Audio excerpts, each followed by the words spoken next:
Good morning. This is Reverend Dr. Christine Emmerling, and with us are Reverend Mark Stuefloten and Reverend Teresa Stuefloten. To everyone listening, we welcome you to our Community of Infinite Spirit Sunday service, and we thank you for joining us. This morning we will begin with an opening song by Karen Drucker from her album Songs of the Spirit, titled, I Am the One Within You.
Take flight.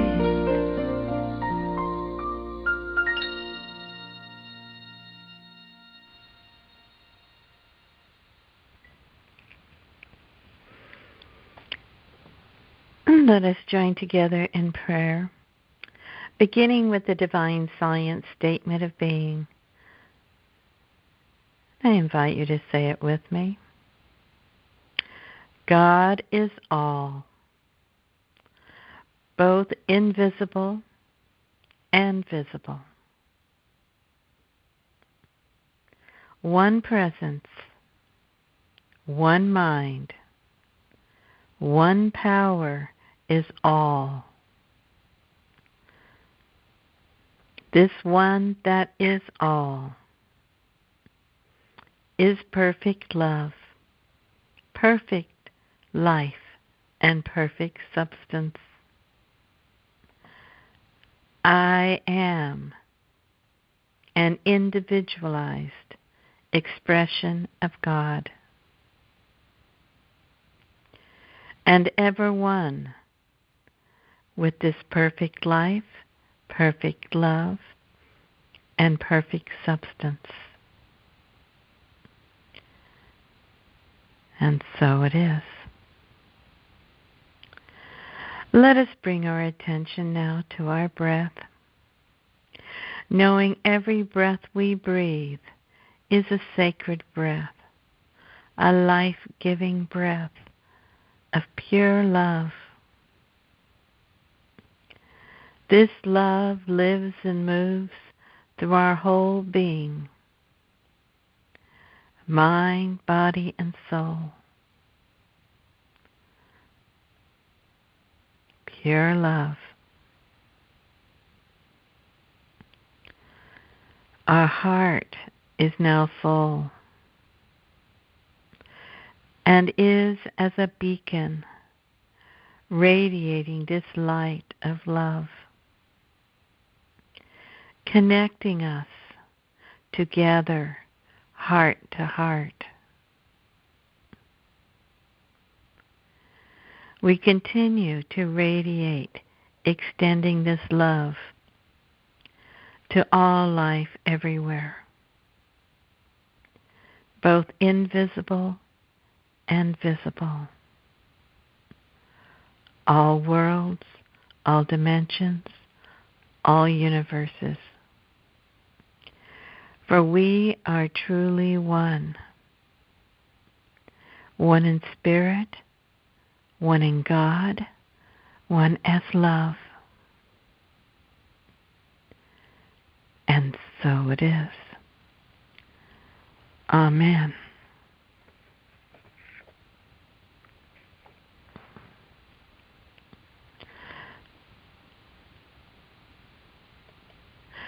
Today I'm sharing with you from March 7th on Divine Science Daily Studies, contributed by Reverend Stan Osley Jr., Santa Fe, New Mexico. The gift of a greater infusion, the mystical unitive consciousness, is not a common everyday type of gift, and it is a gift that many people seem afraid to receive. Divine infusion, or infilling, is not necessarily a prerequisite for worldly happiness, but the inner experience of Emmanuel, God with us and in us, leads us to a happiness of wholeness that is beyond gifts of the world. Basically, it is the infusion of pure love. There is no one way to attain a unitive consciousness. Various prayer practices, meditation, going into the silence, or practicing devotional activities may lead a person to a unitive sense of the omnipresent oneness. This gift exceeds all other gifts one can ever receive. It is a very personal and intimate. There is a sacred something beyond our activities of daily living that we can know in our souls. And without stressful seeking, we can simply be willing to receive the gift. To know the holy, sacred, even once in such a way, makes all of the rest of life, with its ups and downs, so very worth living. Affirm, today I am open and willing to receive the gift of awareness of the sacred omnipresence.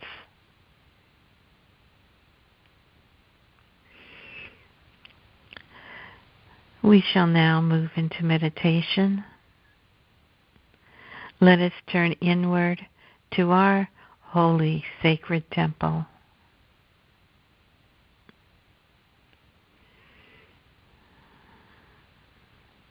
And breathe.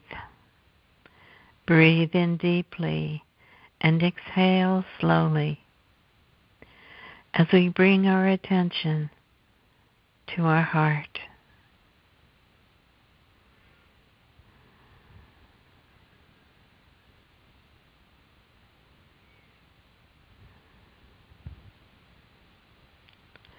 I ask within, who am I? What am I? The one everywhere presence is all. There is one giver of life, divine infinite spirit, or omnipresence. I ask again, who am I? What am I?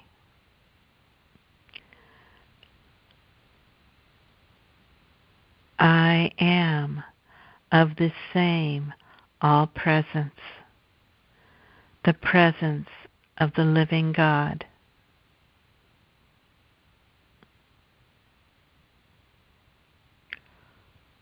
Who am I? What am I?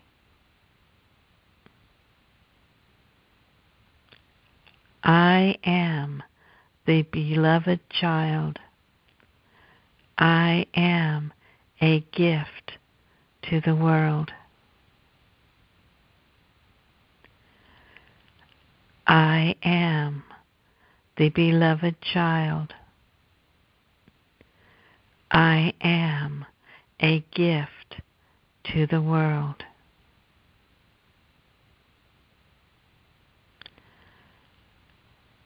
I am the beloved child.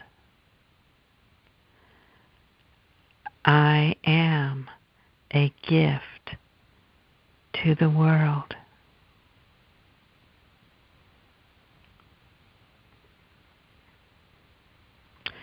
The gift of love, the gift of life, the gift of wisdom and knowledge, the gift of strength and power, and the gift of joy are already mine. They are my birthright, my divine inheritance. They are already within me, mine to explore, to cultivate, and to give to the world.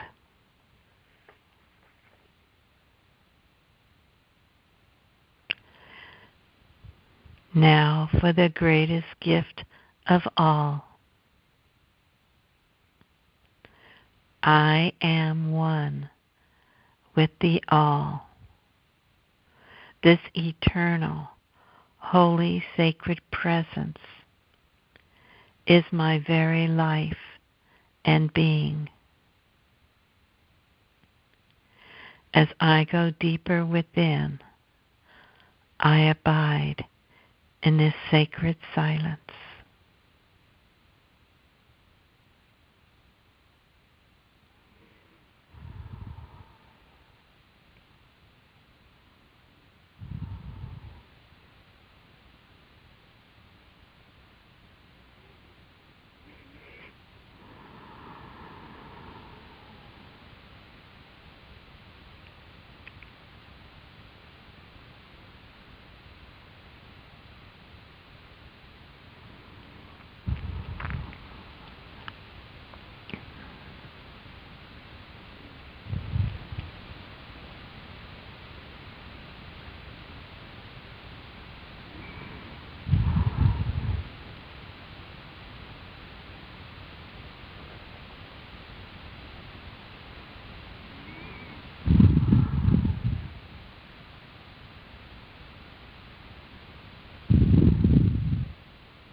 As we bring our attention back, let us give thanks for these moments in the sacred silence, in communion with the One.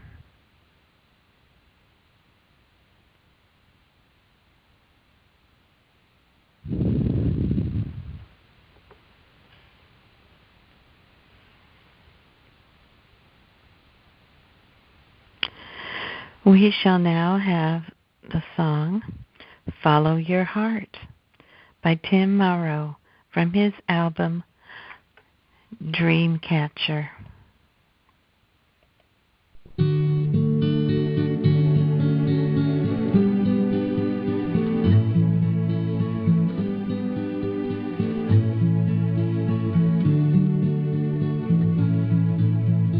Follow, follow, follow your heart. Find the still small voice inside. Follow your heart to the fountain of truth and drink from its endless supply. When Moses led Israel to the edge of the sea, he didn't much know how to swim. He followed his heart to the fountain of truth and didn't even have to jump in. Follow, follow, follow your heart. Find the still small voice inside. Follow your heart to the fountain of truth and drink from its endless supply. Now Buddha, he placed himself under a tree, determined to realize nirvana. He followed his heart to the fountain of truth, and now he's the East prima donna. Follow, follow, follow your heart. Find the still small voice inside. Follow your heart to the fountain of truth and drink from its endless supply. Now Jesus, he taught us to love and forgive. That's all that his life was about. about. He followed his heart to the fountain of truth, and we're still trying to figure him out. Follow, follow, follow your heart. Find the still small voice inside. Follow your heart to the fountain of truth and drink from its endless supply. Follow your heart, Brian.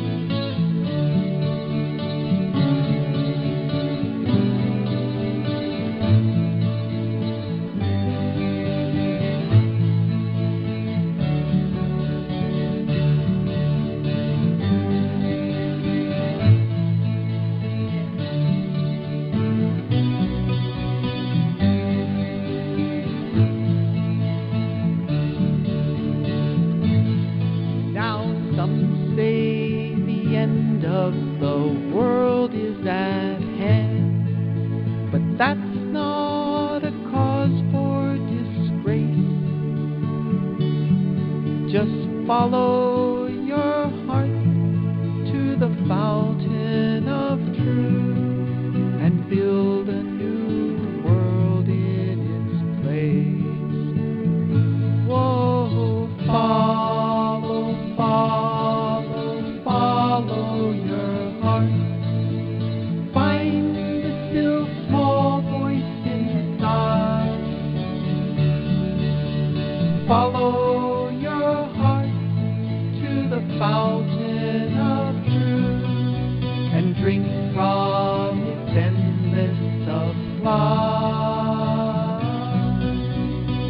Drink from its endless supply.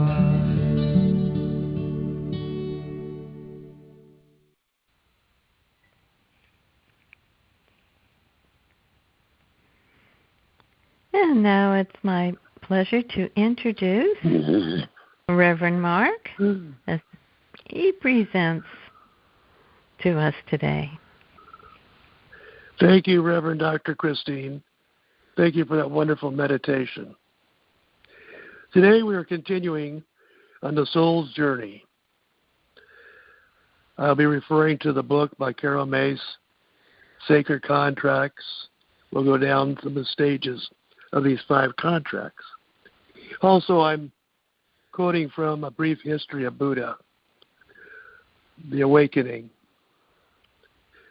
and of course, the Old Testament, Hebrew Old Testament. Moses' archetype was a hero, of course, but he wore many hats in his growth to become who he was, the great leader. Moses, the leader of the Israelites in the book of Exodus, he is one of the most enduring cultural figures throughout the world. The Exodus is a foundational story of a man who, after learning his true roots, his true people, then having to fight for their freedom. Now, Moses was chosen by the higher power, the divine, or commonly known as God,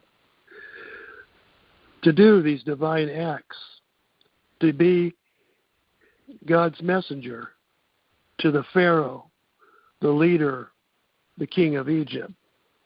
He was to go to Pharaoh and to ask first for the release of the enslaved Hebrews, asked to let them go. Now, Moses didn't say yes right away. He hesitated, but he did eventually say yes to the divine calling. And to this, saying yes, he became a prophet of God, or of Yahweh, as the Bible says. Now, the Buddha, who we're also talking about today, his archetype is a spiritual one, a spiritual journey. The word Buddha was the name that was given to the man, Siddhartha, who became, as he referred to himself, as the awakened one, or enlightened one. His journey to awakening is an archetype in itself because it goes through many aspects of the human existence. Through his determination to know the truth of who he was and how things really were, he put himself into many changes and situations. He began as a Hindu and as a Hindu priest in the palace. He was born the son of a king who eventually renounced his position and wealth and went out and became a spiritual wanderer, an ascetic. He tried on many a beggar until he became the awakened one. He went through many trials and errors. Buddha, unlike other characters that we've talked about, Noah, Abraham, Moses, Buddha did not have a mission where the Creator revealed itself to him as in a form or a bush, tree, or the word or a voice. This higher power worked within him. The God within all of us, that power, that presence, was working through him, revealing itself through impulses, giving him an inner drive to know the truth.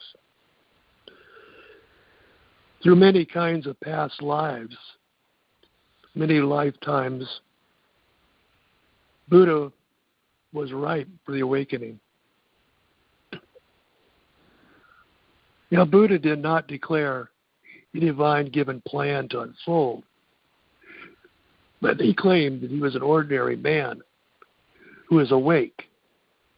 And there are a lot of people in the world in the past who have been awakened, but they live the ordinary life. Not everybody writes books or goes on a speaking tour when they become enlightened. Many people that become enlightened live ordinary lives, but they're awake. As Buddhist teachings are on how to live a good life, where it makes it possible for awakening for everyone. And that's true for divine science as well. We cultivate our souls. We are on a spiritual journey as well. And we do everything we can to make ourselves ripe for awakening, meditation, positive affirmations, living an ethical life, reaching out to other people as well. There are many ways we can discover our true nature.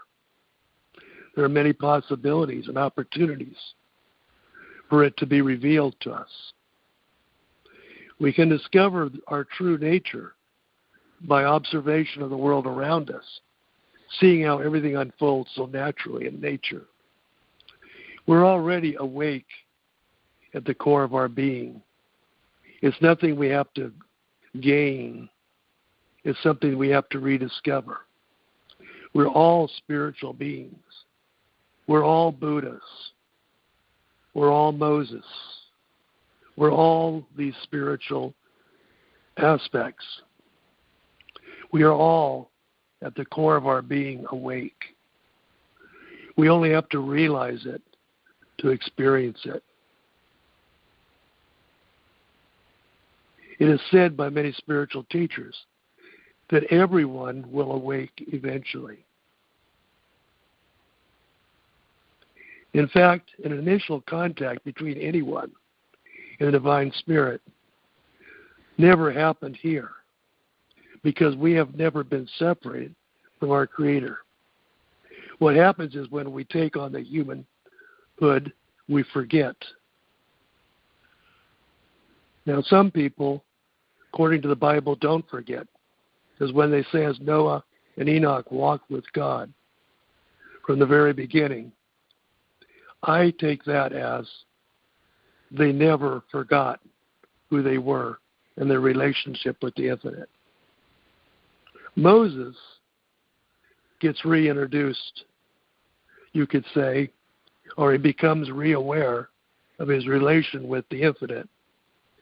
When Moses is out with a flock of sheep herding in the wilderness, and he sees a burning bush in the wilderness that is not consumed by the fire, the divine speaks to him from the burning bush. That is his first initial introduction here on earth. The second in the 5 stages of sacred contracts is his heeding to the call, saying yes. Moses does say yes eventually. And then he becomes a prophet of Yahweh. The third of the stages is you assume a new role or name. Moses, now a prophet, a divine leader. His role becomes more and more of a teacher, a lawgiver, a prophet. His first assignment was to set the people free, the Hebrews free from slavery under Egypt, to give them the divine law and lead them to the promised land. The fourth is the assignment, again, the assignment, I believe, was to stay in tune with divine instruction so that the people and himself will survive that long journey through the desert, through the wilderness. It was not a straightforward roll to the promised land. There was no Highway 51 to take. They wandered in the desert for a long time. There were many setbacks and adjustments and challenges that came for Moses. At times the people protested against him. They at times grew tired of the struggle and thought slavery was better and wanted to return to their former lives. The divine spirit made its presence known. By day a pillar of clouds, and by night a pillar of fire in the sky. The presence is always there in our lives. The divine spirit never leaves us. We just forget, and our awareness shrinks. Divine presence is with us always. The fifth and final stage is surrender. Moses led his people to the promised land, but he himself was not to enter. We are not always the ones to finish the work we have started. Sometimes it's our life's journey to carry the divine plans just so far, and then left for others to finish. Moses and Buddha were both living in palaces in their early years. Wealthy, privileged, highly educated. They were excluded from all the pain and suffering around them. They had everything they needed and desired in abundance. They both were in their comfort zone. And I think that's what both stories are telling us of one of the messages. There are many messages in every story, but I believe this one speaks out the most, at least for me. They both were in their comfort zones in those palaces. We too are in our palaces, our comfort zones. That's what I believe the story is telling us. Now, there's another story in the Bible about the rich young ruler who comes to speak to Jesus and tells him that he's always obeyed all the commandments. He loved God, and he did. And Jesus offers him to give up all he had and come with him. But he turned it away because he could not give up his riches. He could not leave his comfort zone. He loved the divine spirit. He obeyed God, but he could not trust enough to leave his comfort zone. He couldn't give up his riches. He could not leave his comfort zone. But it's not the riches themselves that kept him back or us back. It's our faith in ourselves, in the Creator, of not really knowing that voice, that still small voice of God that keeps us back. We're not familiar with when God is speaking to us. Now we can restore our faith and that trust in the divine within us. The presence and the power is there. We can do this by being still, going within and learning to recognize the true voice of our Creator within us. So what about the Buddha's 5 stages? His first opportunity to become aware of his relationship with the divine was with his family, their faith in the Hindu religion. And he rejected it. He said no. What Buddha said yes to eventually was a divine voice within him, more of an impulse probably than a voice. This impulse, this driving thing kept telling him there's more to life than what he had been experiencing in that palace. There's more to life for all of us than in our comfort zone. It's easy to say we're going to move out of that comfort zone. We're going to do what I know that I'm really here to do. After this happens or that happens.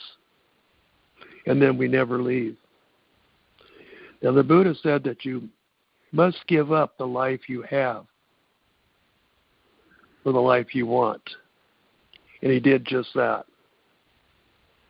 He left his whole family, his wife, child, his father, the whole kingdom, and went out the kingdom doors, out the gate, into a new life.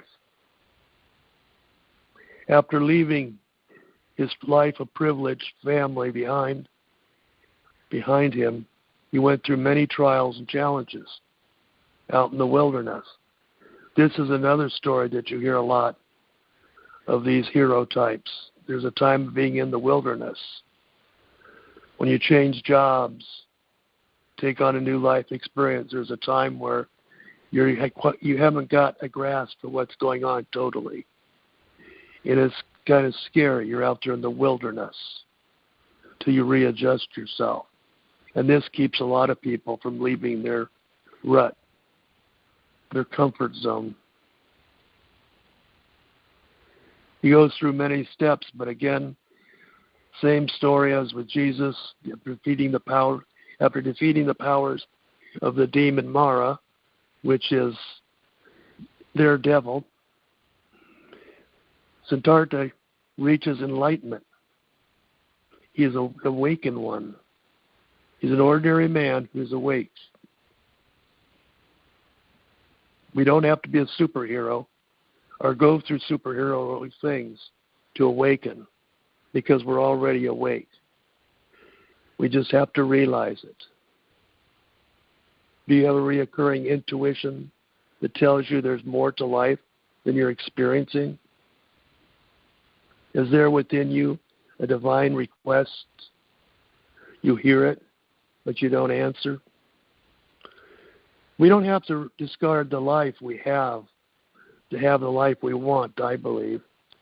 We may find that in changing ourselves and answering that call, that the people and things around us change. They may leave us. New people may join us.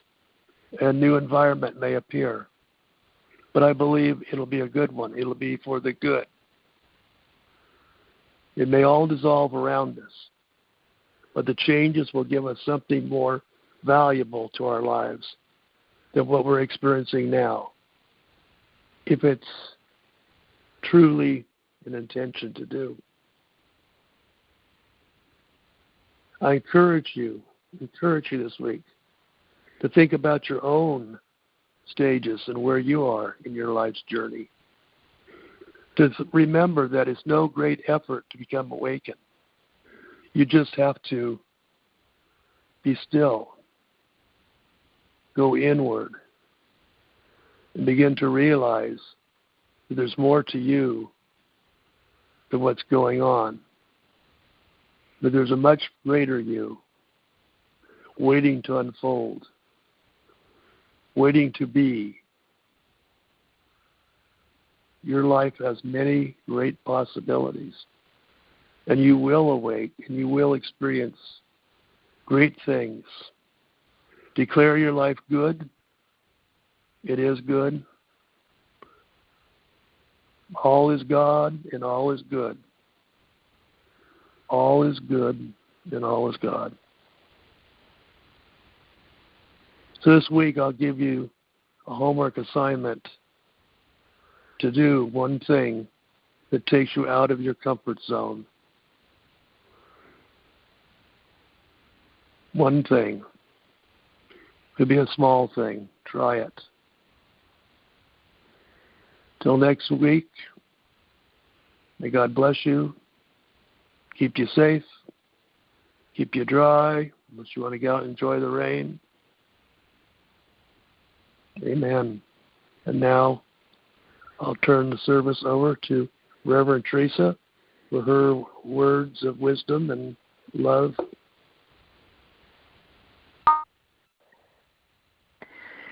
Thank you, Reverend Mark, for that informative and inspiring message. Now we have come to the divine, loving, healing, gratitude portion of our service. We give gratitude for that which is ours to give and for that which we have received. I invite you to say our Community of Infinite Spirit gratitude prayer with me now. Divine love flowing through me blesses and multiplies all that I have, all that I give, and all that I receive. Divine Spirit, we thank you for all of the blessings you pour into our lives continuously, especially the blessing of divine love. We are loved unconditionally just as we are. As we open ourselves to receive, we see the blessings that are poured out upon us. We have only to open our consciousness in willingness to receive, believing in the truth of abundant divine supply, giving into the flow as we open our hearts and our consciousness to receive. Gratitude for our blessings opens the space for more blessings to flow into us. And we affirm that we are so blessed. We are so grateful for every blessing, no matter how small. We share the divine love we receive with others, knowing we are one with all life. We are one heart and one mind. We lift up in prayer all of those affected by the earthquake, the war, and the senseless violence in our world, seeing love and compassion coming forth to heal broken hearts and supply all needs abundantly. With deep faith, we know that we are all always supported by the divine, and we give to assist others. We wish true divine love and all perfect divine blessings for everyone. May all be healthy and happy. May all be peaceful and free. May all prosper and thrive and experience the auspicious blessings of this life. And so it is. Amen. Donations to support this uplifting ministry are gratefully received on the donation page of our website, Community of Infinite Spirit. Now I invite you to join me in the Healing Prayer Circle. I invite you to close your eyes and imagine you are standing in a circle holding hands with spiritual friends, all beautiful divine expressions. Feel the joyful blessing of the warm, loving hands connecting us in consciousness, heart to heart. This is a holy circle. The ground on which we stand, our sacred Mother Earth, is holy ground. The month of March is known for its winds, and we feel the winds of divine blessing, bringing blessings into our life and into the life of all beings. We feel the winds of divine blessing opening humanity to a positive shift into greater kindness, caring, and compassion. We see humanity beginning to shift into a fuller understanding of our oneness with all life. We are each a divine expression, one with all other divine expressions. The winds of divine blessing are opening us to our divine wholeness.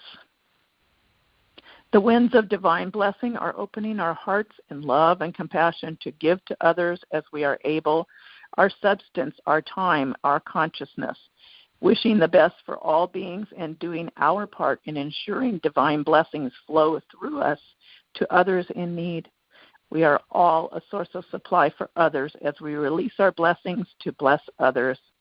We lift up all of humanity in divine love, seeing all beings provided with all that they need to thrive. The winds of divine blessing open us to allow perfect divine health and wholeness into our body, into all of our relationships, and into every area of our life.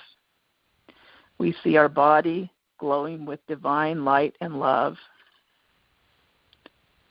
We see our consciousness illumined with divine light and love. We see all of our relationships illumined with divine light and love. Take a few conscious breaths and feel this transformation as divine light envelops every part of you. Breathe in divine light.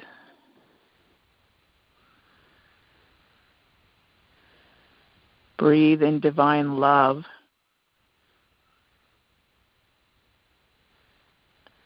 Breathe in divine wholeness.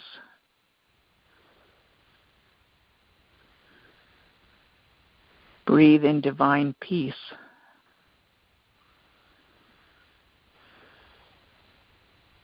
The winds of divine blessing are bringing rain to sustain life, gentle, nourishing rain.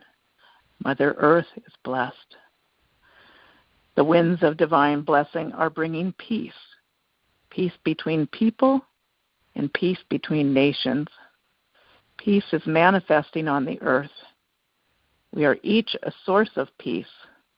As we practice kindness, caring, and compassion toward one another, peace is manifesting, and humanity is blessed. Let us remember to go within each day in prayer and meditation, connecting with the true divine self. Help us to remember in every moment that we live and move and have our being in God, in goodness. Let us remember that by divine grace we are choosing to be peacemakers and light workers. It is our destiny to hold the vision of peace in our awakened consciousness with radical divine love, hope, and deep faith.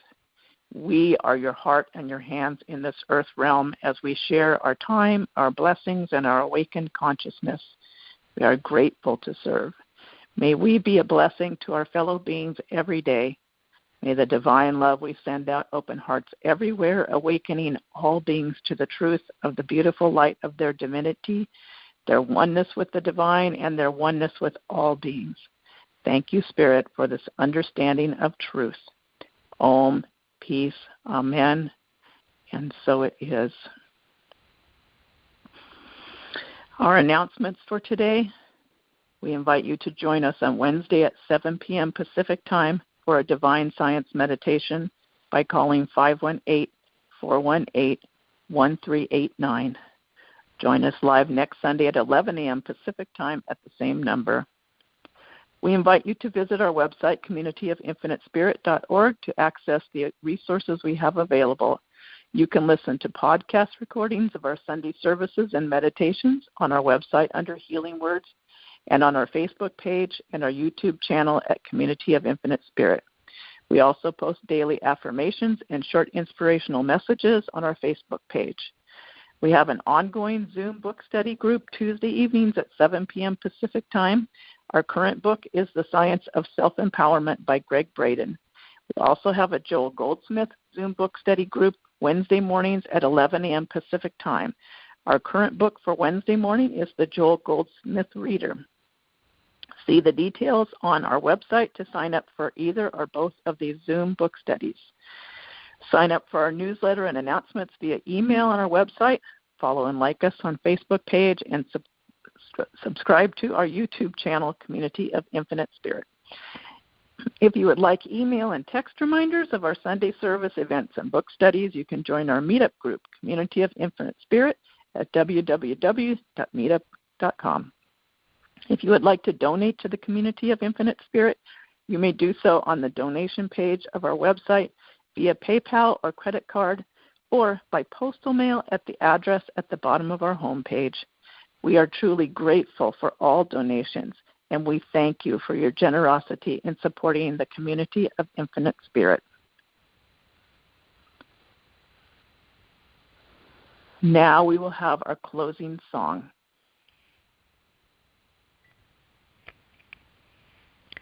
This song is by Christy Snow from her album I Sing My Love, titled Grateful Groove.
This concludes our service.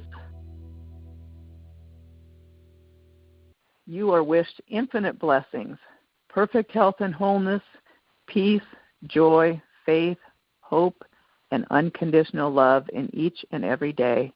Have a wonderful week. The winds of divine blessing are blowing every day, bringing blessings into your life as you open your consciousness to receive. Remember to live in the light of awakened consciousness, seeing the best coming forth in each day.